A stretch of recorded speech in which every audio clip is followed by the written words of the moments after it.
वडवणी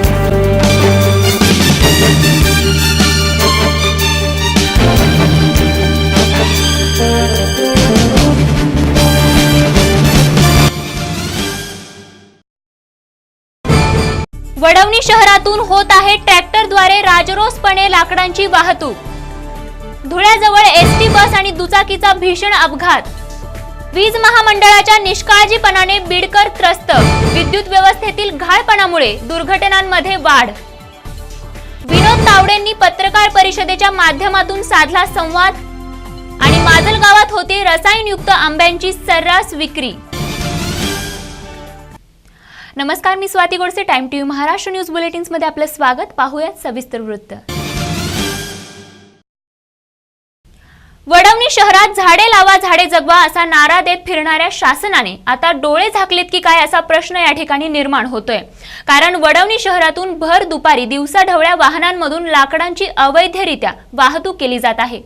हा सगळा प्रकार उघडपणे इथे होताना दिसत असताना देखील या ठिकाणचे वन विभाग याकडे दुर्लक्ष का करत आहे यासारखे अनेक प्रश्न वृक्षमित्रांनी उपस्थित केले आहेत।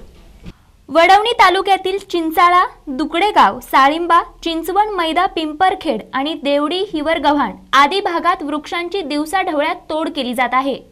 यामुळे पर्यावरणास हानी पोहोचण्याची दाट शक्यता वर्तवण्यात येत आहे।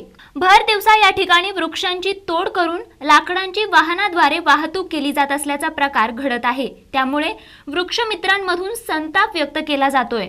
धारूरच्या वन विभागाशी या संदर्भात संपर्क केला असता हा संपर्क होऊ न शकल्याने त्यांची बाजू अद्याप समजली नाही। यानंतर बातमी पाहूयात धुळ्यातील भीषण अपघाताची। धुळ्याजवळील औद्योगिक वसाहती दरम्यान नाशिकच्या दिशेने जाणाऱ्या भरधाव एसटी बस आणि मोटरसायकलमध्ये भीषण अपघात झालाय। काल सकाळी 10च्या सुमारास ही दुर्घटना झाली असून धुळे इथल्या अवधान नावाच्या गावाजवळ 32 वर्षीय तरुण नाशिककडे जाणाऱ्या भरधाव बसच्या मागच्या चाकाखाली सापडल्याने गंभीररित्या जखमी झाला आहे। या अपघाताची मोहाडी पोलीस स्टेशनमध्ये नोंद झाली असून सध्या पोलिसांमार्फत पुढील तपास चालू आहे। धुळ्याकडून नाशिकच्या दिशेने जाणाऱ्या MH14 BT 2939 या एसटी बसच्या मागील चाकात रस्ता ओलांडत असताना शंकर महादू गवळी हा 32 वर्षीय मोटारसायकल स्वार गंभीररित्या जखमी झाला आहे। नागरिकांनी काही काळ रास्ता रोकोही केलं। मोहाडी उपनगर पोलीस स्टेशनचे PSI शिंदे आणि पाटील या अधिकाऱ्यांनी काठीचा धाक दाखवून तासाभरातच गर्दीला पांगवलं। बीड शहरातील विद्युत व्यवस्थेतील अनेक ठिकाणी विजेचा डीपी बॉक्स बसवण्यात आलाय, परंतु हे डीपी बॉक्स या ठिकाणी सताड उघडेच असल्याने या ठिकाणी अनेकदा दुर्घटनाही घडलेल्या आहेत।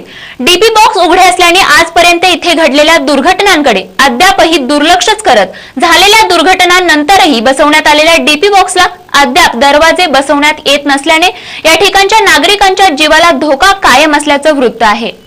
शहरातील अनेक डीपी बॉक्स मुख्य रस्त्यासह भर वस्तीत बसवण्यात आले आहेत।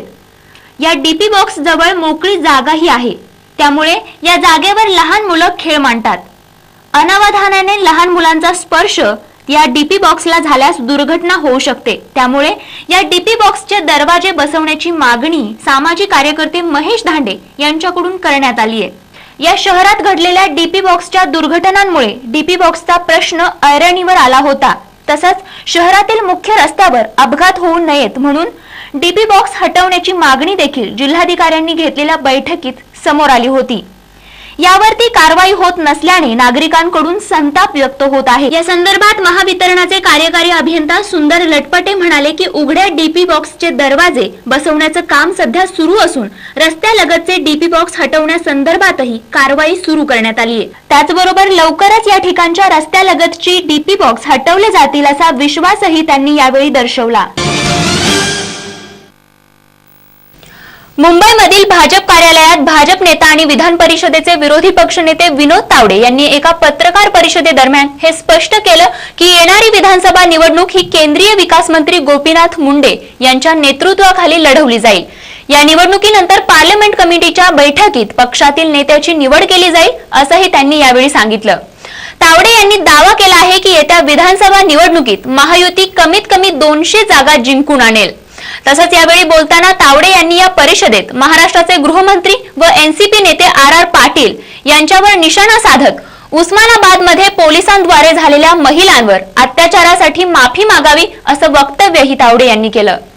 आदरणीय नरेंद्र भाई मोदी जी ने शपथ ग्रहण के बाद मैंने महाराष्ट्र की ओर से उनको एक ज्ञापन दिया। उसमें पूजनीय बाबा साहब आम्बेडकर जी की इंदू मिल पर जो राष्ट्रीय स्मारक होना उसका बिल प्रलंबित है, उसका जिक्र किया है। साथ में नवी मुंबई में जो इंटरनेशनल नया हवाई अड्डा बनना है उसमें केंद्र सरकार की ओर से कई बातें होना आवश्यक है, उसका जिक्र किया है।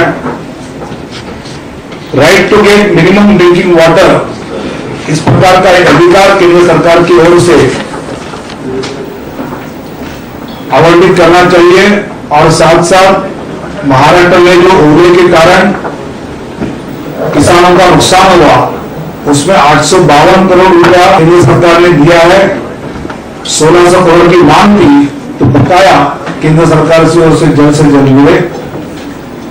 सिंचाई के बारे में प्रधानमंत्री सिंचाई योजना जो शुरू हुई है उस सिंचाई योजना महाराष्ट्र के विदर्भ, कोकण और मराठवाड़ा से शुरू की जाए, ऐसा आग्रह मैंने किया है। महाराष्ट्र का नागरिकरण का प्रतिशत 42.4 से लेकर 47 तक है, जबकि पूरे देश के राज्यों में 27.8% है। और इसलिए 100 स्मार्ट शहर जो निर्माण किए जाएंगे उसमें से महाराष्ट्र की आबादी 10% लगभग देश की आबादी के तुलना में है। इसलिए 10 स्मार्ट सिटीज महाराष्ट्र में होनी चाहिए। अनुसूचित जनजाति के जो लोग हैं उनको जो जंगल जमीन के पट्टे देने का निर्णय अटल जी ने किया था उसका इंप्लीमेंटेशन नहीं हुआ है, वो होने का आग्रह मैंने किया है। और साथ साथ मुंबई रेल विकास कॉर्पोरेशन की मजबूती और उसके साथ ओवर मैदान चर्चगेट विरार का एलिवेटेड कॉरिडोर, सीएसटी पनवेल हाई स्पीड कॉरिडोर और ऐरोली कौला ट्रांस हाइपर लिंक, ये सब मुद्दे आदरणीय मोदी जी से आग्रह किया है कि आने वाले दिनों में यह आग्रह करने से वो मुद्दे ले और महाराष्ट्र की जनता को राहत दे। बीड मधील जिल्हा परिषदेच्या सामान्य प्रशासन विभागाचे तत्कालीन उपमुख्य कार्यकारी अधिकारी NA इनामदार यांना 28 ऑक्टोबर 2013 रोजीच्या प्रोसिडिंगसाठी नोटीस बजावण्यात आली आहे। यापूर्वीही त्यांना 2 वेळा नोटीस देण्यात आली होती, मात्र चार्ज सोडतानाच आपण प्रोसिडिंग दिलं होतं, त्यामुळे प्रोसिडिंगच्या प्रकरणाशी आपला संबंध नसल्याचं स्पष्टीकरण इनामदार यांनी दिलंय। 28 ऑक्टोबर 2013 रोजी जिल्हा परिषदेत झालेल्या सर्वसाधारण सभेचे इतिवृत्त अर्थात प्रोसिडिंग जागेवर नसल्याने प्रोसिडिंगसाठी जिल्हा परिषदेचे अध्यक्ष सय्यद अब्दुल्ला यांना सामान्य प्रशासन विभागाने बुधवारी स्मरणपत्र धाडलं आहे। 25 मे रोजी लोकमत मध्ये जिल्हा परिषदामध्ये जेव्हा प्रोसिडिंगला पाय फुटतात या मथळ्याखाली वृत्त प्रकाशित झालं, त्यानंतर सामान्य प्रशासन विभागाचे उपमुख्य कार्यकारी अधिकारी RR भारती यांनी प्रोसिडिंग मिळवण्यासाठी हालचालीला सुरुवात केली। जिल्हा परिषदेमध्ये 28 ऑक्टोबर 2013 रोजी सर्वसाधारण सभा झाली होती। 6 जानेवारी 2014 रोजी स्वीय सहाय्यकामार्फत प्रोसिडिंग स्वाक्षरीसाठी अध्यक्ष सय्यद अब्दुल्ला यांच्याकडे पाठवलं होतं। त्याचे प्रोसिडिंग जानेवारी 2014 मध्ये झालेल्या सर्वसाधारण सभेत मिळणं अपेक्षित होतं, परंतु अद्याप प्रोसिडिंग मिळालेलं नाही। दरम्यान 15 फेब्रुवारी रोजी झालेल्या स्थायी समितीच्या बैठकीचेही प्रोसिडिंग मिळालेले नसल्याचे स्मरणपत्रात नमूद केलं आहे। जिल्हा परिषद अधिनियमन 1961 मधील तरतुदीनुसार मागील सभेचे कार्यवृत्त पुढील सभेत देणं आवश्यक असतं, परंतु प्रोसिडिंग दिलं गेलं नाही, त्यामुळे विलंबाची जबाबदारी आपल्यावर राहील असा इशाराही स्मरणपत्रात अब्दुल्ला यांनी दिला आहे। महाराष्ट्र विधान परिषदेच्या औरंगाबाद विभाग पदवीधर मतदार संघासाठी गुरुवारी दिनांक 29 मे 2014 रोजी एकूण 16 इच्छुक उमेदवारांनी 26 नामनिर्देशन पत्र घेतलं असल्याची माहिती सहाय्यक निवडणूक अधिकारी तथा उपायुक्त सामान्य प्रशासन डॉक्टर विजयकुमार फड यांनी दिली आहे। त्याचबरोबर आजपर्यंत एकूण 45 इच्छुकांनी 72 नामनिर्देशन पत्र घेतले असल्याची माहिती आमच्या सूत्रांकडून कळवण्यात आली आहे। बीडमधील माजलगाव या ठिकाणी सध्या काही दिवसांपासून रसायनयुक्त आंब्यांची सर्रासपणे विक्री चालू आहे। या अशा प्रकारामुळे इथले नागरिक त्रस्त झाले आहेत। या रसायनयुक्त आंब्यांच्या सेवनाने आजारांच्या प्रमाणात दिवसेंदिवस वाढ होत असल्याचं वृत्त आहे। उलट्या, मळमळ, डोकेदुखी तसंच अंगावर पुरळ उठणे यासारख्या आजारांना इथल्या नागरिकांना सामोरं जावं लागत असल्याचं चित्र या ठिकाणी पाहायला मिळतंय आणि या प्रकारामुळे सर्वसामान्य नागरिकांच्या आरोग्याला धोका निर्माण झालाय। त्यामुळे या ठिकाणी चिंतेचं वातावरण पाहायला मिळतंय। ऐन उन्हाळ्यात आंब्यांच्या रसाची मेजवानी सुरू असताना बाजारात कार्बाइड पावडर टाकून पिकवलेल्या आंब्यांची मोठ्या प्रमाणात विक्री चालू आहे। शहरातील जुन्या नव्या बसस्थानकाजवळ अशा रसायनयुक्त आंब्यांची सर्रासपणे विक्री चालू आहे। संबंधित विभागाचे या सर्व प्रकाराकडे दुर्लक्ष असून शहरात खुलेआम अशा आंब्यांची विक्री करणाऱ्या विक्रेत्यांवर कारवाई करण्यास टाळाटाळ केली जात आहे। हे आंबे खाल्ल्याने अनेकांच्या आरोग्याचा प्रश्न निर्माण झाला असून मागील वर्षी या विषारी आंब्याने एका महिलेचा मृत्यू झाला होता। या रसायनयुक्त आंब्यांच्या सेवनामुळे सर्वसामान्य जनतेच्या आरोग्याला धोका निर्माण झाला असून या रसायनयुक्त आंब्यांच्या विक्रीवर बंदी आणायला हवी अशी मागणी नागरिकांकडून केली जात आहे। अंबेजोगाईमध्ये केशरी शिधापत्रिकेवर धान्य उपलब्ध करून देण्याची मागणी या ठिकाणच्या नागरिकांकडून केली जात आहे। अंबेजोगाई परिसरात केशरी कार्ड धारकांना गेल्या 5 महिन्यांपासून जीवनावश्यक वस्तू व धान्य पुरवठा मिळत नसल्याने याचा मोठा फटका या ठिकाणच्या सामान्य नागरिकांना सहन करावा लागत आहे। अंबेजोगाई शहर व परिसरात गेल्या 5 महिन्यांपासून केशरी कार्ड धारकांना पुरवठा विभागाच्या वतीने पुरवण्यात येणाऱ्या गहू, तांदूळ, साखर, तेल इत्यादी वस्तूंचा पुरवठा होत होता। मात्र हा पुरवठा अचानकच बंद करण्यात आलाय। परिणामी या ग्राहकांना बाजारातून जीवनावश्यक वस्तूंची खरेदी निमूटपणे करावी लागत आहे।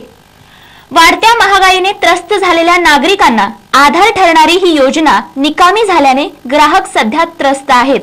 या ग्राहकांना तात्काळ केशरी शिधापत्रिकेवर धान्य उपलब्ध करून द्यावं अशी मागणी मानवलोक जनसहयोगाचे डॉक्टर द्वारकादास लोहिया, श्याम सरवदे, संजना आपेट, सावित्री सगरे यांनी तहसीलदारांकडे केली आहे। या संदर्भात अंबेजोगाईचे तहसीलदार राहुल पाटील यांच्याकडे विचारणा केली असता जिल्हा पुरवठा विभागाकडूनच पुरवठा न झाल्याने केशरी शिधापत्रिका धारकांना धान्य देता आलं नाही असं स्पष्टीकरण देण्यात आलंय। या संदर्भात जिल्हा पुरवठा अधिकारी यांच्याकडे पाठपुरावा सुरू असल्याची माहिती राहुल पाटील यांनी दिली आहे। आणि या न्यूज बुलेटिन्स मध्ये पुन्हा एक नजर टाकूया त्याच्या हेडलाईन्सवर। वडवणी शहरातून होत आहे ट्रॅक्टरद्वारे राजरोसपणे लाकडांची वाहतूक। धुळ्याजवळ एसटी बस आणि दुचाकीचा भीषण अपघात। वीज महामंडळाच्या निष्काळजीपणाने बीडकर त्रस्त। विद्युत व्यवस्थेतील घाळपणामुळे दुर्घटनांमध्ये वाढ। विनोद तावडेंनी पत्रकार परिषदेच्या माध्यमातून साधला संवाद। आणि माजलगावात होते रसायनयुक्त आंब्यांची सर्रास विक्री। या न्यूज बुलेटिन्स मध्ये वेळ झाली इथेच थांबण्याची। तुम्ही पाहत आहात टाइम टीव्ही महाराष्ट्र न्यूज, अचूक वेळ खरी गोष्ट। नमस्कार।